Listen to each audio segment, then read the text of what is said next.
If you've ever felt frustrated watching your savings get eaten up by your family expenses while property prices keep climbing out of reach and you're seeing inflation erode whatever little you do manage to put aside each month, you're about to discover something game-changing. As a property valuer, I see this struggle constantly. Hardworking families trying to scrape together $50,000, $80,000, sometimes over $100,000 for an investment property deposit, only to watch their savings lose their purchasing power year after year. But here's the thing, while most people spend years fighting this uphill battle of saving money that's constantly being devalued by inflation, there's actually a strategy that lets you become a property investor immediately using a house you already own, and it comes with a massive CGT exemption that could save you tens of thousands in capital gains tax. Hi, my name is Dan. I'm a certified practicing valuer for 15 years, and over the past decade, I've built a $3.5 million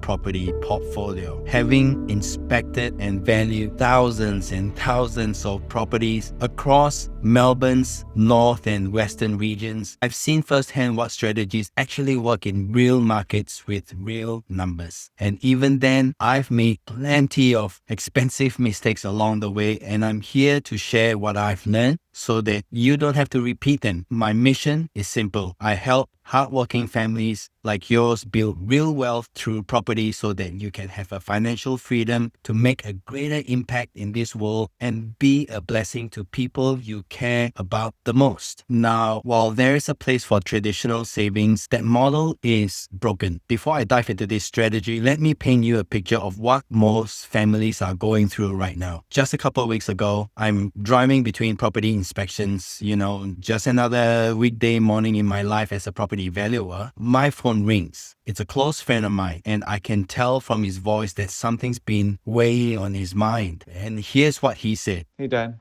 I've been thinking about moving out of my place and turning it into an investment property. I've never owned one before, but the house has gone up quite a bit in value, so I'm wondering if now's a good time to make the move. I'm trying to understand what happens once it becomes an investment and things like how the mortgage and interest will work, whether I can use the equity I've built to buy another one. Yeah, keen to hear your thoughts. Please let me know. Bye. So I'm sitting there in my car and I thought to myself, this is actually quite rare because honestly, this conversation doesn't come up very often. Most people don't even know this strategy exists, and even fewer are willing to consider it because they're comfortable living in their own home, just like I was for years. When you live and own your own home, you feel more secure because traditionally that's what we've been taught to do, to always own your own home and never pay rent. But real security isn't about owning your home for the sake of it. Real security is having the ability to generate wealth outside of your active income while you're still able-bodied and physically able to work. Putting your money to work rather than having the false illusion that because you own your own home, you are financially secure. That couldn't be further from the truth. And many people don't know about this 6-year rule either, which is why when my friend called, I knew this was something worth sharing. You see, the traditional approach to property investing where you save up a massive deposit while prices keep rising is broken. It's not just difficult. And for many middle-income families, this is actually becoming mathematically impossible. While you're trying to save $70, $80, $100,000 for a deposit, that same property might appreciate by another $50, $60, $100,000 in the same period. So you're literally running on a treadmill that's speeding up. But here's what my friend was onto something, and what most homeowners don't realize. He was already sitting on the solution. He already owned a property that could become his first investment property immediately without needing to save another dollar. The strategy I explained to my friend that day is something most people won't even consider, which is becoming an instant property investor. Instead of trying to save for years to buy an investment property, you convert your current home, your primary place of residence, into an investment property by moving out and renting it to tenants. So in my friend's case, he was considering moving into his in-laws' place so that he could get the support for his children while he and his wife are out at work earning their salaries. This arrangement will give them the childcare support they needed while allowing them to convert their family home into an income generating asset. Now, his situation is special and doesn't apply to everyone, but others could still aim for the same idea, the same principle. Now, I know what you're thinking, but Dan, where am I supposed to live? And that's a fair question. This strategy works particularly well for people who need to relocate anyway, maybe for work, maybe for your children's schools, maybe you want to downsize, or maybe simply just to move closer to your family. There's this other couple who are my clients. They moved from the western suburbs of Melbourne to the southeastern side because their daughter was accepted to a school in the southeastern suburbs. And instead of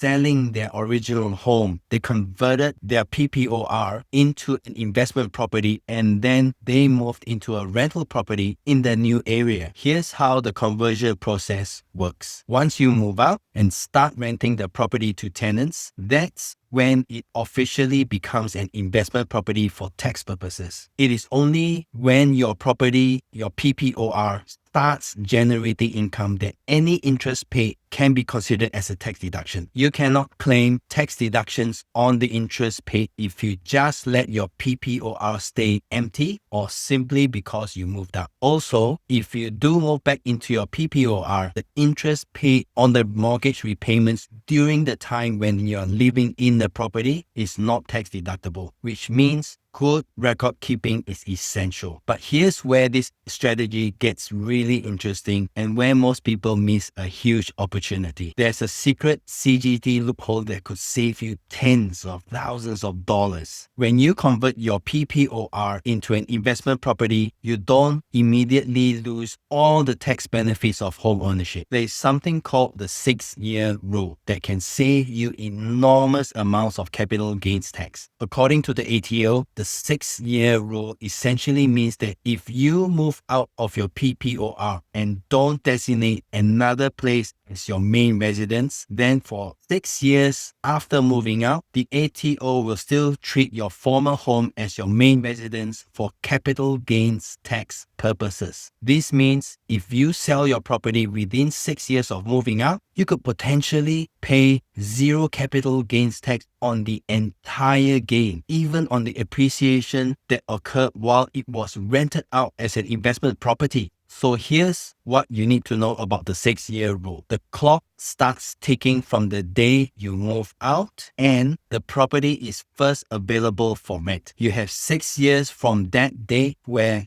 the property can still be treated as your main residence for capital gains purposes. The key requirement is that you cannot purchase and declare another property as your main residence during this period. If you buy another house and claim it as your main residence, you immediately lose the exemption for your former home. But here's something most people don't know. If you move back into the original property for any period of time, even if it's just a few months, the 6-year clock resets. This means you could potentially extend this exemption indefinitely by periodically moving back in. Now, while the 6-year rule protects you on the capital gain side, there's another massive benefit happening every single month. You could turn your mortgage interest payments into tax deductions. Once your former PPOR starts generating rental income, you can claim substantial tax deductions that could significantly reduce your taxable income and overall tax liability. Assuming, like most people, you have bought your PPOR originally in your personal names. Once your former PPOR starts generating rental income, you can claim deductions for things like mortgage interest, repayments, council rates, water rates, landlord insurances, property management fees, repairs and maintenance, and even on things like depreciation on the building and fixtures. Now, let me walk through a hypothetical example to show you how the numbers could work. Let's say your PPOR is now valued at $750,000.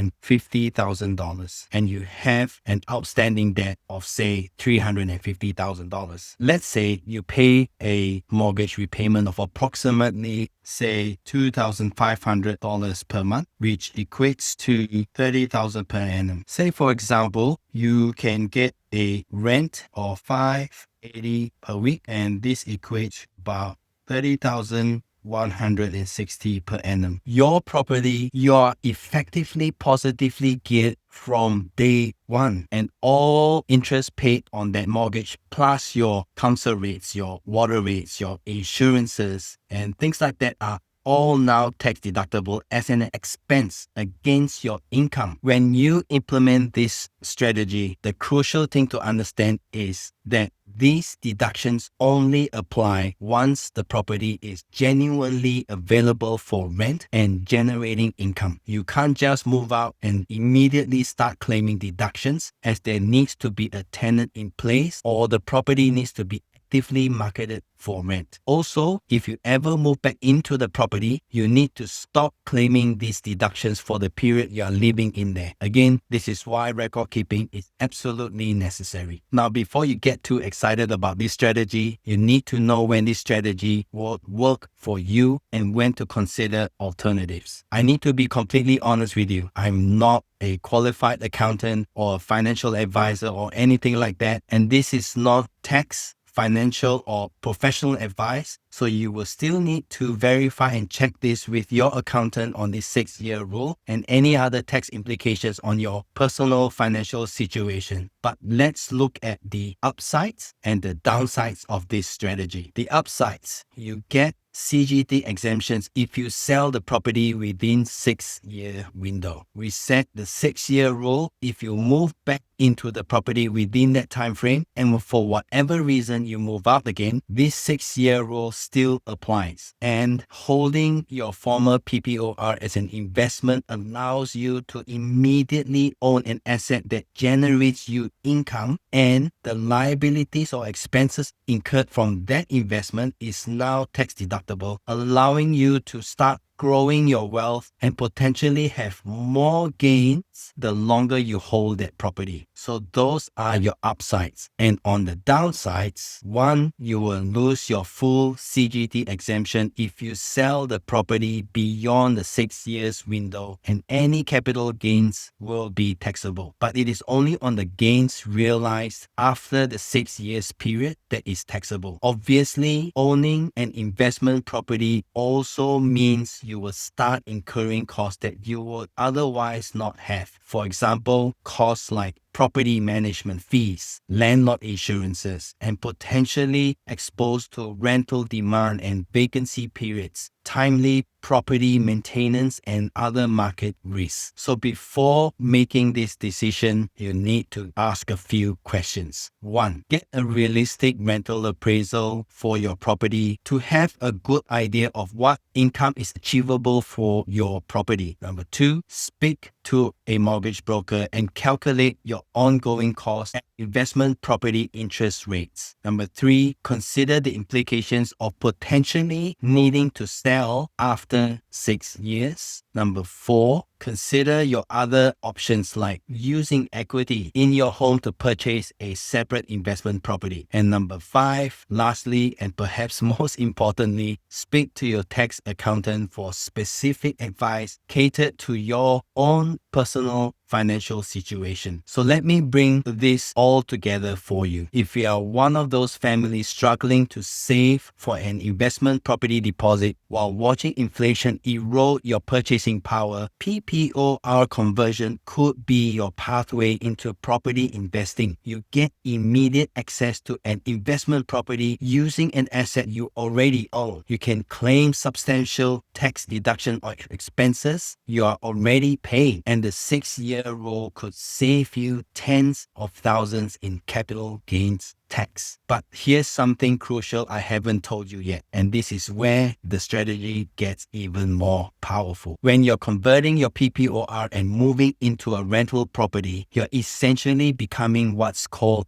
a rent investor, someone who pays rent where they want to live and owns an investment property where it makes financial sense. This opens up a whole world of possibilities that most people never consider. In fact, if I was starting my property investment journey all over again in Australia today, rent investing is exactly the strategy I would use. I've put together a complete video explaining the rent investing strategy, including how it could accelerate your wealth building even faster than traditional property investments. You can find the video right here, and trust me, after watching this video, that's the natural next step in your property investment education. Remember, whether you choose PPOR conversion, traditional property investment, or rent investing, the key is to start with education and make decisions based on your specific circumstances and not what worked for someone else.